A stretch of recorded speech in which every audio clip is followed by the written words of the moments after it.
ওরে যেদিন আমি যাব মারা,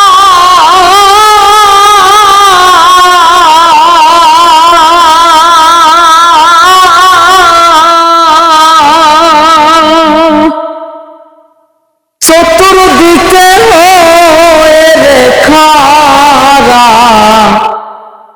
হওয়াই তোরা ক্ষমা করে দিস আমার বন্ধুরা। আল্লাহ বলে কবরেতে নিস, ওরে আমায় রাসূল বলে আমায় কালমা পড়ে খবরেতে নিস আমার বন্ধুরা। আমায় তোরা ক্ষমা করে দিস। আমার যাওয়ার পথ ধরে তোরাও আসবি চলে, এ কথা স্মরণে রাখিস আমার বন্ধুরা। আল্লাহ বলে কবরেতে নিস।